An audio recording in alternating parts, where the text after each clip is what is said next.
an A player in an interview should scare you a little bit. What is up, everyone? Mike Hickman here, founder of paintergrowth.com. And today we've had a really wild couple of weeks. I mean, we had Mastermind. And before that, I went to the PCA residential repaint in San Antonio. But right now, as we're kind of mid to late October 2025, a lot of us are thinking, all right, it's Q4. Maybe the year is done for me. Maybe I just need to focus on next year. And I mean, it doesn't matter where you're at or where you're going. All that matters is where you are right now and where you want to go. So if this year of 2025 didn't go according to plan, or you didn't grow as much, or maybe you're just starting to find business and learn about the business side of it, or you want to get off the tools, or you want to get out of production, or you want to bring on a sales rep, or there's so many things that you could want to do in business and you just haven't done it yet, or maybe you're just super early and you're just getting started, that's fine. If any of that is for you and you're trying to make 2026 your breakout year, you're in the right spot, you're listening to the right podcast, and hopefully with what I bring through to you now through the next 10, 15, 20, I don't know how many minutes, really helps you get clarity, helps you get focus, helps you get all of the right things that you need in order to make 2026 the best year ever, okay? So the first thing that you really, actually, before we even get to that, I've heard, some people who aren't in our community say, oh, it's really tough right now because of the economy, and it was weird, and our sales are ups and downs. Like, I hear all of these things, these external things that people are blaming. And I mean, I hear them, I just kind of like have to laugh, because the guys in our community and the girls in our community are not experiencing the same types of seasonal slowdowns and economic slowdowns that I hear some people are facing in the market. So I really want to push out to you that the slowdown doesn't have to happen, right? You can be intentional. You can grind. You can grow, and you can scale in any type of market. That's the cool thing about painting, is quite resistant to economic swings, because people will always need painting. It's a really affordable renovation. They need to protect their siding. They need to protect the inside of their homes. They need to move. And painting is always going to be needed. And the really cool thing long-term is that painting is going to be very difficult to disrupt with AI. Yes, there's going to be AI that we can use in our quoting and our bidding and our pricing and our hiring and our, phones and stuff like that. But it's going to be a long time until the manual labor of painting is replaced. So I feel like we have some job security here, as long as you can enable yourself with AI through the tools that you use online, and you become a really savvy business owner. So what I want to talk to you about today is how to make 2026 your breakout year. So it's, like I said, we're just getting into the fourth quarter. So we have 2.5 months until 2026 begins. But if you want 2026 to be your best year ever, you really got to start now. No matter how early you might be or how late. Maybe you're listening, you're 20, 25 years into your business and still you're swinging the brush. And if so, that's okay, because you found here now and you're right here, right now with me, learning how to be better. So you don't have to beat yourself up. You don't have to feel bad about where you are. All you have to do is be positive about the future. Okay. So let's start with what a breakout year even looks like. Now, to me, a breakout year is when everything changes. Simply, right? So for example, we have an owner named Josh who we've been working with for a little while. Josh, when he started with us, his business was doing 20, 30K per month, and that was it. The first year of joining us was a breakout year. He ended the year at 3 million, right? This year, 2025, is also another breakout year. He's going to do 5.5 million. But I'd say the first year was the bigger breakout, because it allowed him to do everything, right? Let me see, who else do we have just as another breakout? Carlos is a breakout. He's been running his business for, I think, 8 or 9 years, and he joined us about 2 months ago and has already doubled his business, going from 50K per month to over 100K per month. He's been doing 50K for a bunch of years. Now it's 100K. So completely changed his business, changed his life. So whether it's like doubling your business or tripling or 5xing or 10, like some people, they're at 10K per month and they're like, oh, maybe next year I can get to 30K per month. Man, you can get from 10K per month to 30K per month in a month. Like, it doesn't have to take a year. There's a couple few chess moves that you need to make in order to get there, and you absolutely can do it. So you need to dream big. If you're at 10K per month and you want to get to 100K per month in a year, that's possible. If you're at 50K per month and you want to get to 250K per month, that's possible. So make sure you pick a goal that is big enough and scary enough that would change your life if you were able to hit it, because it can happen very quickly if you do the right things. Okay. So number one thing you need to do is pick that goal. Where do you want to be by the end of next year? And I usually like to start with profit first. We're big proponents of profit first business plans. And if you can properly use a profit first business plan, you're going to be able to create how much money you want to make and then build your business plan backwards. So how our profit first business plan works is that you'll create a profit goal and then you're going to pick what you want to do in the business. If you want to paint part-time, if you want to be off the tools completely but still run production, if you want a production manager, if you want a sales rep and production manager, or if you want to run a larger business. And essentially, once you can decide how much profit you want to make and what role you want in your company, it will populate the amount of overhead and costs that you'll need, ultimately getting to the amount of revenue that you'll need. So if you want to make 200K just being off the tools, it looks very different than making 200K and having a production manager and a sales rep, right? I mean, I can even pull up profit first business plan. I can even pull this up and just do a quick screen share. I mean, it's not ideal for a podcast setting, but if you want to just look at your phone here, so let's go 250,000. So if you want to make 250,000 off the tools, then you need to do about 60K a month. Now, if you want to do 250K and have a production manager, now you need to do about 91K a month or 1.1 million a year. And then if you wanted to make 250K and have a production manager and sales rep, now we're looking at like 1.23 million or 102,000 a month, right?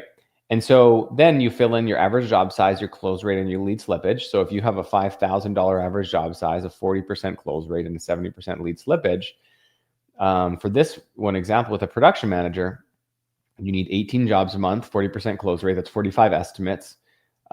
This should be same as this. So that should be 65 leads a month. And then if your charge rate is 85 an hour, now you need, or 90 an hour, you need 1,000 labor hours a month, 236 a week. That's 6.6 painters. So to have a business that produces 91,000 a month, you only really need 6.6 fully utilized painters. Call it 7 painters, right? So often people are overstaffed because they don't know how to drive productivity out of their team.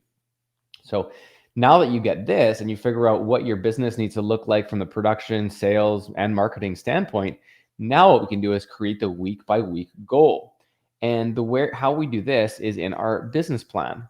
So we have a weekly business momentum.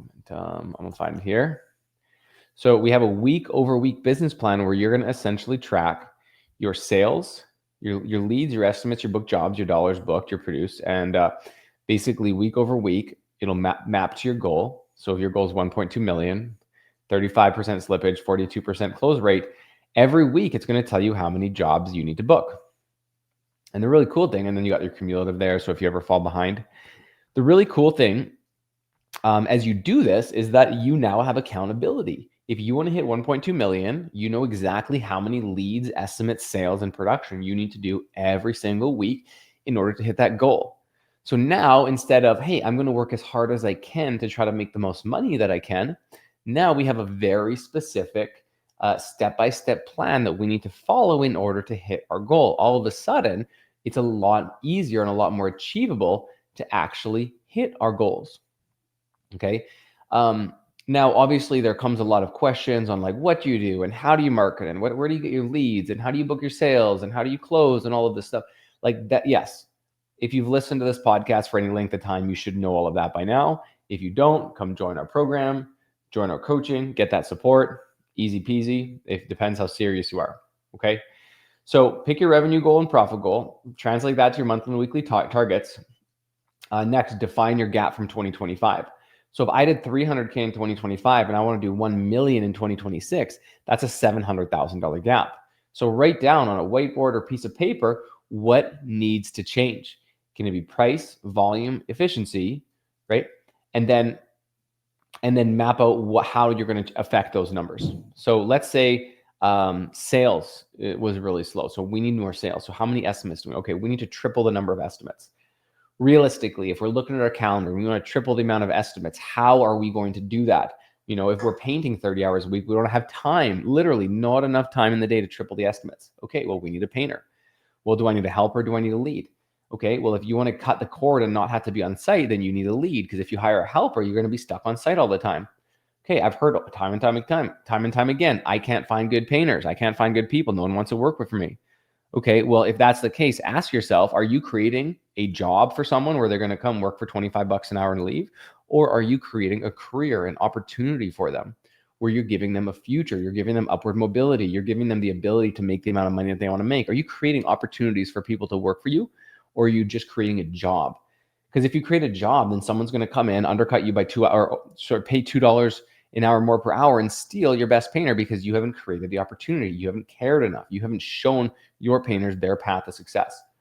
So how to do that is when you hire a painter, you want to paint the future for them. And I've shared this on the podcast before, but you need to cast a vision for your company so big that the dreams of your team can fit within your dream. So if you just say, hey, I want to build a $500,000 a year painting company and have some great lead painters, right? If you hire a painter and they just see that they're going to be capped underneath your vision, they're going to find somewhere else, probably start their own company. But if you say, hey, I'm going to nurture you, how much do you want to make every year? Okay, you want to make 80K as a painter? Cool. Let's see how we can make that work. Then you can work backwards on how they can create more value for you so that it makes sense to be able to pay them that much. I love paying my team a lot of money because that means I'm getting a lot of productivity and output from them. I don't just pay people a lot of money to pay them a lot of money. I pay them a lot of money in variable compensation structures so that I can get a lot out of them. And the really cool thing about that is that incentives are aligned. If they do well in their job, they get paid more. And if they do well in their job, the business grows. So all incentives need to be aligned on the compensation structure, on the expectations, on the KPIs, which are what metrics are they responsible for. And then you need to follow up and have a weekly or bi-weekly meeting with each one of your team members to hold them accountable and follow up with them. For example, if you have a lead painter, what are some of the KPIs? Well, they can finish on budget in terms of hours, on budget in terms of below budget in terms of paint and material spend. They can get a Google review, 5-star Google review. They can get a bonus for that. They can be efficient on crew moves. They can finish a number of jobs a week or a month, depending on your company. The main thing is figuring out what metrics move the needle for you, and then incentivizing them to accomplish those metrics so that you don't need to worry about it. And having an A player on your team means that you don't have to worry about it at all. Like, I know that if I send anything to my head of marketing, that it is going to be handled. I don't need to think about it because I know how competent he is to handle everything marketing related for us, right? I know if I send anything to one of my coaches that it's completely handled. No balls are going to drop. That's how you know you have an A player. But if every time you send something to an employee and you're like, have to follow up and check in and make sure that they're not going to miss it and stuff, it's going to be still in your brain and it's not going to drop. And they're not an A player. And in order to grow, you need A players to lead with you, right? To help you build your business. And they're going to be expensive, but they're going to be worth it. Okay. An A player in an interview should scare you a little bit, right? They should intimidate you because you're like, man, a guy like this or a girl like this would never want to work for me. But you might surprise yourself, create an opportunity, put a package together, align the incentives, let them earn a lot of money if they hit all the KPIs, assuming it makes sense for you, and then see. You might be able to find really good people. Cool. So the next thing you want to do is assess 2025, see what happened, if there's anything you want to keep, anything you want to cut. What we say is start, stop, keep. What do we want to start doing that we're not doing yet? What do we want to stop doing? Things that we've already been doing, but now we want to stop. What do we want to keep doing? Okay. Start, stop, keep. Yeah. What do we want to start? What do we want to stop? What do we want to keep? And just simple 3 columns on a piece of paper, on a whiteboard, and just everything, all of your process, all of your systems. That's going to be a really good place to start. And then in your start column, you want to take everything that you put there and start scheduling it into your calendar so that you can begin to implement some of these initiatives. Okay. The next is going to be your pricing and your offerings. So what are you offering? What do you do? How much do you charge? What do you not do? Actually, more importantly, I've heard time and time again, hey, Mike, I'm completely off the tools except whenever I get a cabinet job. Or, hey, I'm completely off the tools except when I get a, whitewashing job or something, more complicated, wallpaper, whatever, name it. I would just say, what percentage of your projects are that type of specialty job that require you? And can you just say no to those altogether? And if you can't say no, how long would it take to find a specialist to train them so that they could complete that level of project on your behalf without you being there? The number one most important thing that any business owner needs to do in a painting business in order to grow is to get off the freaking tools. If you're on the tools, you're not growing your business. You're holding yourself back. It is absolutely non-negotiable. If you want to grow a business, you need to be off the tools. Not even on the tools for 10 hours a week, not even 5 hours a week. If you are on the tools, you are hindering your growth. So instead of being on the tools, every hour spent on a job site should be spent training and pouring into your people, developing your people, supporting them, teaching them, guiding them, helping them increase their productivity, getting up their profitability on each job, showing them how to be more efficient with their time, with their paint, with tool changes, time on wall, things like that. So get off the tools as quickly as you can and spend every minute you possibly can that you're on site training people. Okay. So tighten up what you offer, start saying no more often, decide what you want to paint. What do your guys crush and what do they not crush? What are they good at? What are they not good at? What are you profitable at? What are you not profitable at? So look at 2025, look at your job costing. Which jobs did you crush? Which jobs did you not? So let's pick what jobs we want to keep, what jobs we want to stop doing. And moving forward, let's only accept those jobs. And now we can take that data and we can decide what neighborhoods do we want to target. Because targeting a specific neighborhood is more important than almost anything. So out of all of your projects you've done in 2025, what are the top 10? What neighborhoods were they in? Top 10 in terms of profitability, like what were the best, easiest, most profitable jobs, best customers, things like that. And let's reverse engineer our marketing plan to where you want to target based on our best jobs. So what you can do, simple to-do list. Pause this video after this task or this podcast. Go into your CRM and download your entire client list. Okay. Pull out the ones that you were the best jobs and put that into ChatGPT. Now, in chat, you want to include the names, the addresses, the price, the profit, the zip codes, as much information as you can about the projects that you did really well at. And then actually you can even put them all in and say, hey, chat, which jobs did I do the best at? What neighborhoods were they in? And then you can ask, what neighborhoods should I target in 2026? And then are there any other neighborhoods that I may have missed that are close by that have similar demographics as these areas? And then you can say, all right, now based on this, what are the top 3 or 4 services that I should be offering to these neighborhoods to make sure that I can grow in these communities? And if you use ChatGPT with that specific prompt, you are going to find the exact neighborhood, the exact service that you should be targeting to get more of your ideal customers. And that's going to be awesome.